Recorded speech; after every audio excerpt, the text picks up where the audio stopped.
बिस्मिल्लाहिर्रहमानिर्रहीम, अस्सलाम वालेकुम। इतनी भयानक रात रही है पूरे खित्ते के लिए, इतनी भयानक रात रही है कि अब तक की जंग में सबसे बड़ा हमला किया है और ये अली लारीजानी का बदला इन्होंने लिया था। ईरान ने जो रात को हमले किए हैं वो इतने तबाहकुन है, इतने ज़्यादा तबाहकुन है कि 100 से ज़्यादा उन्होंने मिसाइल दाग दिए हैं। और ये 100 से ज़्यादा मिसाइल उन्होंने इतने ख़तरनाक लेवल पर जाकर दागे हैं कि तेल अवीव में उनके मिलिट्री साइट्स को उनके टुकड़े टुकड़े कर दिए। यानी आप अंदाज़ा करें, ये क्लस्टर मिसाइल जो आपको आसमान से नज़र आ रहे हैं, इससे आपको अंदाज़ा होगा कि जो भयानक रात तेल अवीव पर गुजर चुकी है, आप तसव्वुर नहीं कर सकते कि इजराइलियों के साथ इन्होंने किया क्या है। देखिए, सबसे पहले तो आप ये ज़हन में रखिएगा कि बहुत सारा एरिया इजराइल के अंदर ब्लैकआउट हो गया था। यानी इतनी तबाही इन्होंने की है। एक तो उन्होंने इनके खास तौर पर मल्टी लेयर और हाईली जो एयर डिफेंस सिस्टम है उनको पूरी तरह बाईपास किया है और बहुत सारी जगहों पर इनके डिफेंस सिस्टम की धज्जियां उड़ा कर रख दी हैं।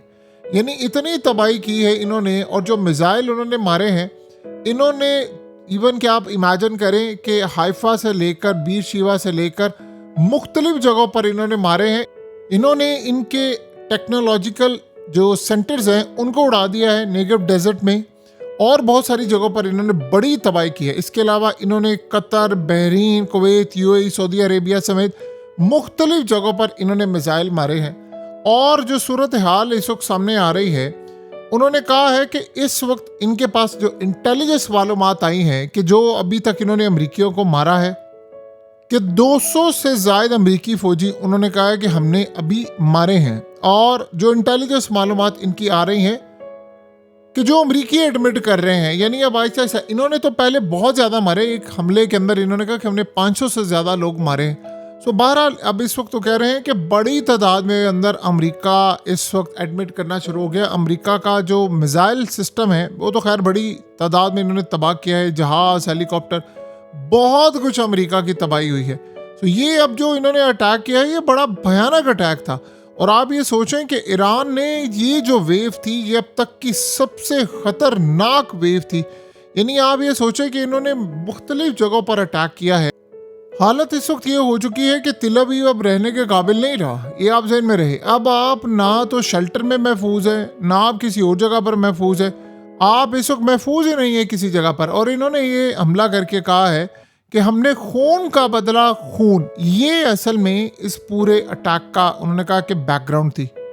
इस वक्त इजराइल में जो उन्होंने अटैक किया है वो 100 टारगेट्स जो थे उन्होंने स्ट्रक किए हैं। 100 से ज़्यादा इन्होंने टारगेट्स इस वक्त हिट किए हैं।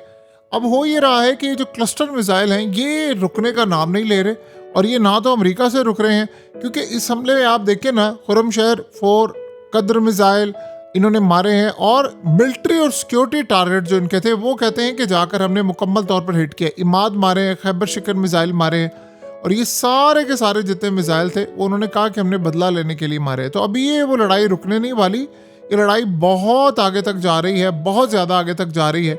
ईरान के लिए एक बहुत बड़ा चैलेंज बस ये बना हुआ है कि अमेरिका इस खेल के अंदर या इजराइल, वो आप देखिए सिक्योरिटी का मामला बड़ा ख़तरनाक है और गद्दार बहुत ज़्यादा भरे हुए हैं इस वक्त। और सारी रात ड्रोन्स, मिसाइल पूरे खित्ते के अंदर चलते जा रहे थे, मारते जा रहे थे। देखिए, अब अमेरिका ने जो काम शुरू किया है, अब न्यूयॉर्क टाइम्स में भांडा फोड़ा है कि बरतानिया की जो सरजमीन है और उसके फ़िज़ाई जो अड्डे हैं वो बेसिकली अब अमेरिका ने इस्तेमाल करना शुरू कर दिए। अब ये बात बड़ी क्लियर हो गई है कि इंग्लैंड के अंदर से यानी अमेरिकी बम्बार तैयारे ईरान पर अटैक के लिए इस्तेमाल किए गए। सो अब ये बात आप ज़हन में रख लें कि आहिस्ता आहिस्ता ये लड़ाई की तरफ मामला जा रहा है।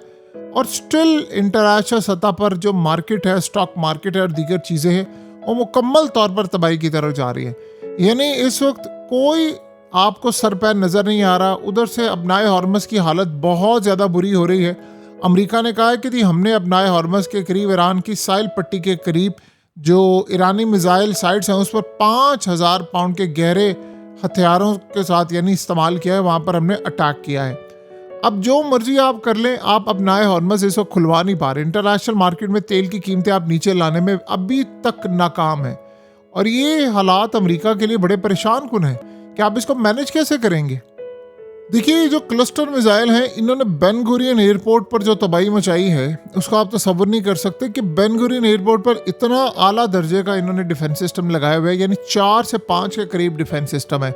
वहां पर जाकर बड़ी तबाही हुई है और जिस तरह मिसाइल आकर ये गिरते हैं, आप उसका तसव्वुर नहीं कर सकते कि वहां पर क्या हालात हैं, किस लेवल की आग लगी होती है। ये काफ़ी ज़्यादा यानी मसला कर देने वाला अब मामला सामने आ रहा है कि इनसे रुकने का नाम नहीं ले रहे मिसाइल। देखिए, इंटरनेशनल मीडिया पर इस वक्त ट्रम्प तपा हुआ है, लेकिन हुआ ये है कि अब वो कह रहे हैं कि जो एयरक्राफ्ट कैरियर है ये असल में हमारे लिए वबाले जान बना हुआ है। उन्होंने कहा कि अब मसला ये है कि ईरान के मिसाइल इस वक्त खलीज फारिस से यानी जो पर्शियन गल्फ है वहाँ से बड़ी मुश्किल से निकल रहे हैं, भाग रहे हैं, और ईरान ने अपनी जो महारत है उसे साबित कर दिया है कि अब आज के दौर के अंदर ये जो एयरक्राफ्ट कैरियर है इनकी कोई वैल्यू नहीं है। और अमेरिका ने असल में इसको रखा हुआ था कि हम इस्तेमाल करेंगे, फलाना करेंगे, धमकी दी थी, लेकिन अब सूरत हाल ये है कि ताकत का जो तवाज़ुन है वो मुकम्मल तौर पर बिगड़ चुका हुआ है। और ये तारीख में बदतरीन शिकस्त के हवाले से याद रखा जाएगा कि 20 अरब डॉलर का एयरक्राफ्ट कैरियर वो ईरान के करीब आने को तैयार ही नहीं है, यानी इतनी बुरी तरह ये भटक रहा है। देखिए, जिस तरह ये हाइफा में इन्होंने जाकर अटैक किया है या जिस तरह इन्होंने जो इजराइल के हेडक्वार्टर पर अटैक किया है, ये काफ़ी ज़्यादा ख़तरनाक है और इससे बड़ा ज़्यादा नुकसान हो रहा है इस वक्त इजराइल का। जो अली लरिजानी पर अटैक हुआ है उसका बदला उन्होंने अब तक तकरीबन 5 मुल्कों पर अटैक करके लिया है, और उसके अलावा इन्होंने लॉन्ग और मीडियम रेंज के मिसाइल हैं वो इस्तेमाल किए हैं, कायम किया है, जुल्फ़कार किया है, इमाद किया है। ये अब पीछे हटने नहीं वाले और इसराइल में इस वक्त बिल्कुल निज़ाम दरहम भरम हो चुका है। अब ये जो असल में सूरत हाल इस वक्त आपको नज़र आ रही है ना कि ये अटैक बढ़ता जा रहा है, बढ़ता जा रहा है। ट्रंप ने कहा था कि 8% सिर्फ ईरान के पास मिसाइल रह गए हैं। ये इतना बड़ा झूठ है कि जिनके पास 8% रह जाते हैं उनकी कोशिश होती है कि हम मिसाइलों को कम इस्तेमाल करें। जिस हिसाब से ये मिसाइल इस्तेमाल करे, ऐसा लग रहा है कि वो जो पुराना ट्रंप के पास आउटडेटेड इंफॉर्मेशन थी, जो इंटेलिजेंस यानी जो पुराना इनका स्टॉक था वो ख़त्म लगता हो गया, और पुराने स्टॉक के अंदर इन्होंने अमेरिका के डिफेंस सिस्टम को भी उड़ा दिया। अभी शायद जो मिसाइल इस्तेमाल हो रहे हैं, नया डिफेंस सिस्टम है, नया स्टॉक है, ड्रोन्स नए हैं। और अब देखिए, बगदाद में तो ये हालत हो जाती है कि अमेरिका पर एक ड्रोन आकर लगता है, और ये यानी अमेरिका ये कह रहा है कि जी हम ड्रोन रोक रहे हैं। आप अंदाज़ा करें कल रात को जो सूरत हाल पैदा हो रही है, डोनाल्ड ट्रंप गुफ्तगू कर रहा है और वो मजाक उड़ा रहा है कि जी ये हो गया, वो हो गया। उधर से आप देखिए कि सीधा जाकर हिट होता है ड्रोन, और बगदाद में इनकी एम्बेसीज पर हर रोज़ हमला हो रहा है। यानी कोई एक दिन ऐसा नहीं गुजरा पिछले 3-4 दिनों में कि इन पर अटैक ना हुआ। तो एम्बेसीज अब ये किसी काम की नहीं, ये इनको बचा नहीं सकते। और ये ज़हन में रहे, अब ये जो बरतानिया अमेरिका को सपोर्ट कर रहे हैं जहाज़ और दीगर चीज़ों के हवाले से, ईरान ने कहा है कि उन्होंने चुन चुन कर बदले लेने हैं सबसे, उन्होंने किसी को नहीं छोड़ना। सो अब ये कोई सूरत हाल में ना रहे। उधर से अमेरिका ने अब ये बात कहना शुरू कर दी है कि जी जो अटैक हो रहा है इसके पीछे रशिया का हाथ है, और रशिया और चाइना इनको एक्यूरेट इन्फॉर्मेशन दे रहे हैं। आपको पता है कि ईरान को कैसे पता चलता है कि किस मुल्क का अड्डा इस्तेमाल हुआ है, किस मुल्क का नहीं हुआ? वहाँ से जब जहाज़ उड़ते हैं तो बेसिकली चाइना उनको रियल टाइम इंटेलिजेंस देता है। आपने एक चीज़ गौर की है कि गल्फ़ कंट्रीज़ में जहाँ जहाँ से जहाज़ उड़ते हैं, ये जब ईरान नाम लेता है ना कि फ़लानी कंट्री से उड़े हैं, वहाँ से अटैक हुआ है, हम पर फ़लानी जगह से अटैक हुआ है, तो कोई इनकार उसका नहीं करता। उसकी रीज़न ये है कि अगर वो करेंगे तो उनके पास मनाजिर हैं, सैटेलाइट इमेजेस है, रियल टाइम इंटेलिजेंस है, वो सब शेयर कर देंगे।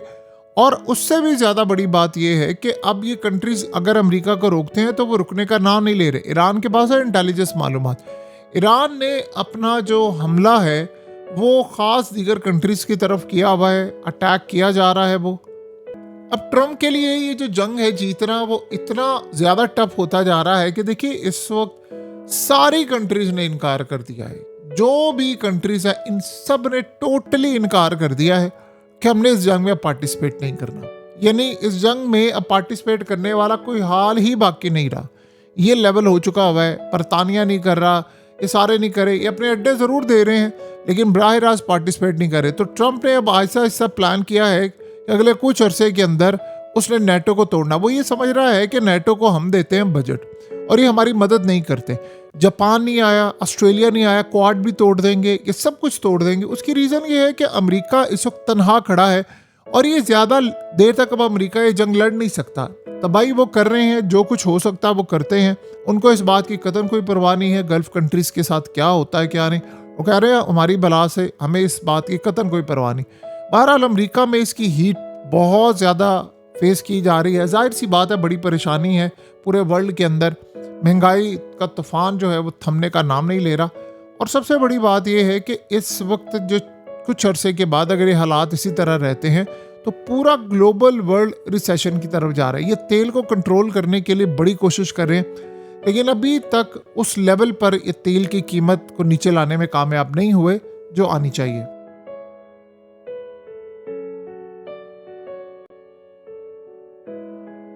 हकीकत टीवी को सब्सक्राइब करना मत भूलें, वीडियो को लाइक करें, शेयर करें और कमेंट सेक्शन में अपनी राय का इजहार ज़रूर करें।